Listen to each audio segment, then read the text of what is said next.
Jubilee hills ఉప ఎన్నికల్లో Telugu Desam party పోటీ చేయబోతుందా లేదా? కేటీఆర్ గారితో ఇంకా లోకేష్ గారు టచ్లో ఉన్నారా? లోకేష్ గారు అసలు దీని గురించి ఏం చెప్తూ ఉన్నారు అనే విషయాలు అయితే తెలుసుకుందాం. దీని గురించి అయితే మాట్లాడేందుకు ప్రస్తుతం మనతో పాటు సీనియర్ జర్నలిస్ట్ సిఎస్ రావు గారు ఉన్నారు. నమస్తే అండి. నమస్తే సార్, ఈ జూబ్లీ హిల్స్ ఉప ఎన్నికలకి సంబంధించి బీఆర్ఎస్ కేటీఆర్ గారితో లోకేష్ గారు ఇంకా టచ్లో ఉన్నారా? లోకేష్ గారు అసలు దీని గురించి ఏం చెప్తూ ఉన్నారు? ఒకవేళ కూటమి ప్రభుత్వం పోటీ చేస్తే కనుక బీఆర్ఎస్ పరిస్థితి ఏంటి, ఏ విధంగా ఉండబోతుంది? ఆయన అన్నటువంటి వ్యాఖ్యలు ఏంటి? జూబ్లీ హిల్స్ మీద అక్కడ ఢిల్లీలో జర్నలిస్టులు అడిగినప్పుడు తెలుగుదేశం పార్టీ కార్యకర్తలు బలంగా ఉన్నారు తెలంగాణలో, సో పార్టీని బలోపేతం చేయడానికి ప్రయత్నం చేస్తున్నాం. జూబ్లీ హిల్స్ ఉప ఎన్నికల్లో మరి అభ్యర్థిని నిలబెడతారా ఉప ఎన్నికల్లో అని అడిగినప్పుడు అది చంద్రబాబు గారి నిర్ణయం, చంద్రబాబు గారి నిర్ణయం తీసుకుంటారు అని చెప్పేసి అన్నారు. అంటే పోటీలో ఉన్నారా లేరా? ఆయన మాటల ఆంతర్యం ఏంటి? కార్యకర్తల బలం ఉంది తెలుగుదేశం పార్టీకి తెలంగాణలో అన్నారు ఫస్ట్. ఆ తర్వాత చంద్రబాబు గారి ఇష్ట ప్రకారమే జూబ్లీ హిల్స్ ఉప ఎన్నికల్లో అభ్యర్థిని నిలబెడతాము అని అన్నారు. పార్టీని బలోపేతం చేస్తాం అన్నారు. జూబ్లీ హిల్స్ ఉప ఎన్నికల్లో పోటీ చేసినంత మాత్రాన పార్టీ బలోపేతం అయితే కాదు. తెలంగాణ రాష్ట్ర వ్యాప్తంగా కార్యకర్తల బలం ఉంది అని చెప్పారు. ఈవెన్ తెలుగుదేశం పార్టీకి బలం ఉంది, బీసీ ఓట్ బ్యాంక్ ఉందని చెప్పేసి బీఆర్ఎస్ పార్టీకి సంబంధించినటువంటి ఫౌండర్స్ కూడా చెప్తున్నారు. ఇవాళకి కూడా తెలుగుదేశం పార్టీకి తెలంగాణలో కనీసం 15% ఓట్ బ్యాంక్ ఉంటుంది.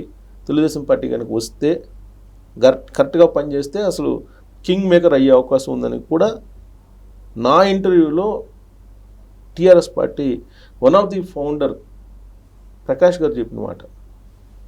ఇవాళ కూడా తెలుగుదేశం పార్టీ బలంగా ఉందని నేను చెప్పడం కాదు, ఆయన చెప్పిన మాట. సో ఈ విషయాన్ని లోకేష్ గారు చెప్పారు.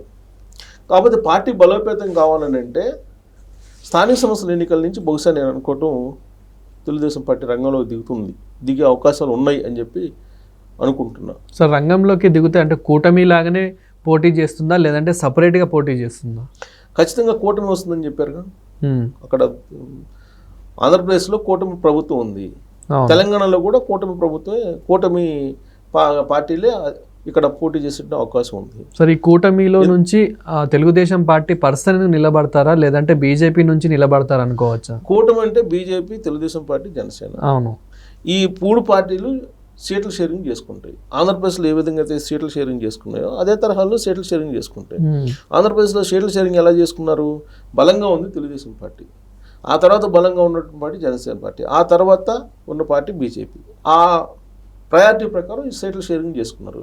ఇప్పుడు తెలంగాణ పరిస్థితి చూస్తే కనుక ఫస్ట్ బీజేపీ ప్రస్తుతం యాక్టివ్గా ఉంది, ఆ తర్వాత తెలుగుదేశం పార్టీ ఉంది, ఆ తర్వాత జనసేన ఉంది. ఆ రేషియోలో వాళ్ళు తీసుకునే అవకాశం ఉంది. ప్లస్ జూబ్లీ హిల్స్ ఉప ఎన్నికల్లో కూడా బీజేపీ నిలబెట్టేటువంటి క్యాండిడేట్ను బట్టి తెలుగుదేశం పార్టీ ఇక్కడ రంగంలో ఉంటుందా ఉండదా, అంటే అసలు తెలుగుదేశం పార్టీ క్యాండిడేట్ని పెడతారా లేదంటే బీజేపీ క్యాండిడేట్ని పెడితే బీజేపీకి సపోర్ట్ చేస్తారా అనేది తెలియాల్సి ఉంది ఒకటి. రెండు ఏంటంటే ఈ మధ్యకాలంలో తరచూ కేటీఆర్ గారు లోకేష్ గారు మాట్లాడుకుంటున్నారు అనేటువంటి ప్రశ్న ఢిల్లీ కేంద్రంగా చేసుకుని విలేకరులు లోకేష్ గారిని ప్రశ్నించారు. మీరు కేటీఆర్ గారు తరచూ మాట్లాడుకుంటున్నారంట కదా, కలుస్తున్నారంట కదా, నిజమేనా అని చెప్పి అడిగారు. అడిగినప్పుడు కలవడంలో తప్పే ఉంది, మాట్లాడుకోవడంలో తప్పే ఉంది, మేము గతం నుంచి కూడా మా ఫ్యామిలీ మెంబర్స్ లాగా ఉండేవాళ్ళం, ఒక పార్టీలో ఉండేవాళ్ళం కదా, సో పరిచయాలు ఉంటాయి గతం నుంచి కూడా, సో మాట్లాడుకోవడంలో తప్పే ఉంది, మాట్లాడుకుంటున్నాం అని చెప్పారు. అంటే దాని అర్థం ఏంటి? జూబ్లీ హిల్స్ ఉప ఎన్నికల్లో ఇచ్చిపుచ్చుకునేటువంటి ధోరణిలో వెళ్ళాలి అనేటువంటిది ప్రపోజల్ కేటీఆర్ గారు పెట్టే అవకాశం ఉంది. ఎందుకంటే తెలుగుదేశం పార్టీ ఎటువైపు కీ రోల్ పోషిస్తుందో అటు జూబ్లీ హిల్స్ ఉప ఎన్నికల్లో గెలిచే అవకాశం ఉంది. తెలుగుదేశం పార్టీ నిలబడి కనుక అక్కడ పని చేస్తే బీఆర్ఎస్ పార్టీని గెలిచే అవకాశం లేదు అక్కడ జూబ్లీ హిల్స్ ఉప ఎన్నికల్లో. ఇన్ కేస్ కంప్లీట్గా తెలుగుదేశం పార్టీ దూరంగా ఉందనుకో, అసలు ఎలక్షన్లకే దూరంగా ఉందనుకో, 2023 అసెంబ్లీ 24 లోక్సభ మాదిరిగానే తెలంగాణలో దూరంగా ఉందనుకో తెలుగుదేశం పార్టీ, అప్పుడు కాంగ్రెస్ పార్టీకి పిచ్చింగ్ అవుతుంది. కారణం ఏంది? ఇవాళ కూడా రీసెంట్గా రేవంత్ రెడ్డి గారు ఏమన్నారు? తెలుగుదేశం పార్టీ అద్భుతమైనటువంటి పార్టీ, తెలుగుదేశం పార్టీ తెలంగాణకి చాలా చేసింది, హైటెక్ సిటీ నిర్మించినా కానీ లేదా బీసీలకి రాజ్యాధికారం ఇవ్వటంలో కానీ తెలుగుదేశం పార్టీ ముందుందని చెప్పి రీసెంట్గా వారం క్రితం కూడా అన్నారు కదా, ఒక అద్భుతమైనటువంటి పార్టీ తెలుగుదేశం పార్టీ అని. అలాంటి తెలుగుదేశం పార్టీని తెలంగాణలో లేకుండా పంపించారు కేసీఆర్ గారు. దాని పర్యవసానమే ఇప్పుడు అనుభవిస్తున్నాడు ఆయన అని చెప్పి చెప్తున్నారు కదా. కర్మ సిద్ధాంతం చెప్పాడు కదా రీసెంట్గానే. అంటే తెలుగుదేశం పార్టీకి ఇక్కడ ఒక బేస్ ఉంది. అసలు తెలుగుదేశం పార్టీ ఆవిర్భావం ఎక్కడ జరిగింది? హైదరాబాద్ నడిబొడ్డులో జరిగింది, ఓల్డ్ ఎమ్మెల్యే క్వార్టర్స్లో జరిగింది, సచివాలయం పక్కన. సచివాలయానికి అసెంబ్లీకి మధ్యలో ఉండేటువంటి ఓల్డ్ ఎమ్మెల్యే క్వార్టర్స్లో అసలు ఆవిర్భావం జరిగింది తెలుగుదేశం పార్టీ. అలాంటి తెలుగుదేశం పార్టీ తెలంగాణ బీసీలకు సంబంధించినటువంటి పార్టీగా వాళ్ళు ఓన్ చేసుకున్నారు. బీసీలు వెన్నుముక ఉండేటువంటి పార్టీ అని చెప్పి పేరుంది. అలాంటి పార్టీని విరగొట్టి తెలంగాణ నుంచి పంపించారు. ఎవరు పంపించారు? కుట్రలు చేసి పంపించారు కేసీఆర్ గారు అని చెప్పి రేవంత్ రెడ్డి గారు చెప్పారు కదా. ఒక అద్భుతమైనటువంటి పార్టీని నువ్వు పంపించి సమాజానికి ద్రోహం చేశావు. ఆ ద్రోహమే కర్మ రూపంలో ఇప్పుడు నిన్ను వెంటాడుతుందని చెప్పి కేసీఆర్ గారికి వేదిక మీద నుంచి చెప్పారు కదా రేవంత్ రెడ్డి గారు. అలాగే గతంలో కూడా తెలుగుదేశం పార్టీలో నేను పనిచేశాను. తెలుగుదేశం పార్టీ తెలంగాణకి ఇవాళ ఐటీ ఉందని అంటే చంద్రబాబు నాయుడు గారి పుణ్యమేను. తెలుగుదేశం పార్టీ చాలా చేసింది. ఎయిర్పోర్ట్ వచ్చినా, లేదంటే ఔటర్ రింగ్ రోడ్ వచ్చినా, మెట్రో వచ్చినా, ఇవన్నీ చంద్రబాబు నాయుడు గారు చేసినవే. ఆ తర్వాత వచ్చిన నాయకులు చేశారు. ఫస్ట్ చంద్రబాబు నాయుడు గారు పునాదులు వేశారు. ఆ తర్వాత వచ్చిన రాజశేఖర రెడ్డి గారు దాన్ని కంటిన్యూ చేశారు, కాంగ్రెస్ పార్టీ ముఖ్యమంత్రి. ఆ తర్వాత కేసీఆర్ గారు దాని మీద డబ్బులు సంపాదించుకున్నారని చెప్పి రేవంత్ రెడ్డి గారు ఆరోపిస్తున్నారు కదా. అంటే తెలుగుదేశం పార్టీ సుదీర్ఘ కాలం పాటు ఆ పార్టీలో పనిచేసినటువంటి నాయకుడిగా ఆ పార్టీ తెలంగాణకి బాగా చేసింది అనేటువంటి విషయాన్ని ఆయన చెప్తున్నారు. అంటే తెలుగుదేశం పార్టీ ఓటర్స్ని ఇవాళకి కూడా ఆయన హోల్డ్ చేసుకుంటున్నాడు.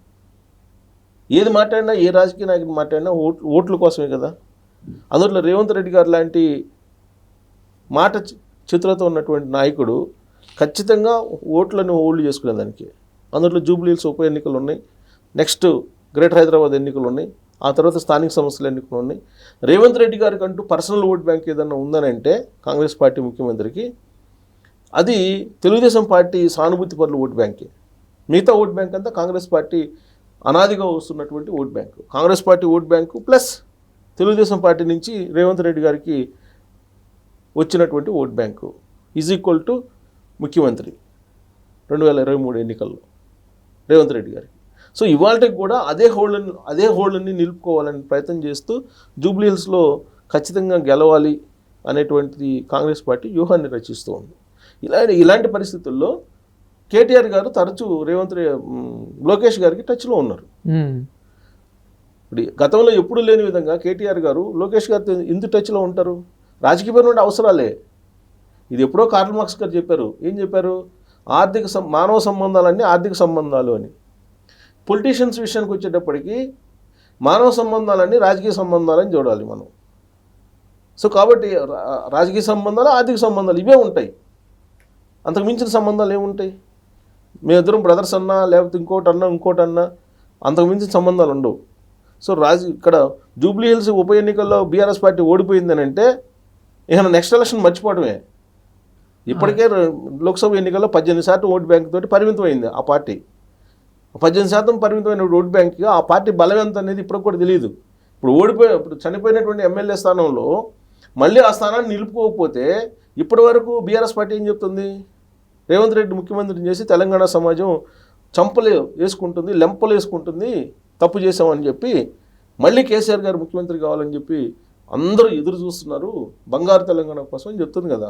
అవును, అది నిజం అనిపించాలంటే జూబ్లీ హిల్స్లో గెలవాలి. జూబ్లీ హిల్స్లో ఓడిపోయింది అనుకో, ఇప్పటి వరకు 1.5 year వరకు వాళ్ళు ఏదైతే నినాదం చేశారో అదంతా బూడిదలో పోసిన పన్నీరే. రేవంత్ రెడ్డిని ఆదరిస్తున్నారనే సంకేతం వెళ్ళిపోతుంది కదా. సో కాబట్టి దీన్ని ఎలాగోలా గట్టెక్కాలనే ఉద్దేశంతో కేటీఆర్ గారు లోకేష్ గారితో టచ్లో ఉన్నారు. ఆ విషయాన్ని ఆయనే చెప్పారు. లోకేష్ గారు నాకు టచ్లో ఉన్నారు, రేవంత్ రెడ్డి కేటీఆర్ గారు అని చెప్పారు. సో అలాగే రేవంత్ రెడ్డి గారి గురించి కూడా చెప్పారు. రేవంత్ రెడ్డి గారు తెలంగాణ సీఎం, ఆయన పని ఆయన చేస్తున్నారు, మా పని మేము చేస్తున్నాం అని చెప్పి, మా పార్టీ మాదే, మేము మా కూటమి కోసం మేము పనిచేస్తాం అని చెప్పి చెప్పారు. అంటే రాబోయేటువంటి రోజుల్లో అవసరమైతే కూటమి కోసం పనిచేస్తారు, లేదంటే దూరంగా ఉంటారు. దూరంగా ఉంటే కాంగ్రెస్ పార్టీకి లాభం, కూటమిలో కలిసి పనిచేస్తే కూటమి అభ్యర్థి గెలిచే అవకాశాలు ఉంటాయి. అంటే ఆ కూటమిలో తెలుగుదేశం పార్టీ అభ్యర్థిని నిలబెట్టి బీజేపీ సపోర్ట్ చేసిందనుకో, దాని ఈక్వేషన్ వేరే ఉంటుంది. లేదు బీజేపీ అభ్యర్థిని నిలబెట్టి తెలుగుదేశం పార్టీ మద్దతు ఇస్తే దాని ఈక్వేషన్ వేరే ఉంటుంది. సో అంతిమంగా తెలుగుదేశం పార్టీ తీసుకునే నిర్ణయం మీద బీఆర్ఎస్ పార్టీ భవిష్యత్తు ఆధారపడి ఉంది.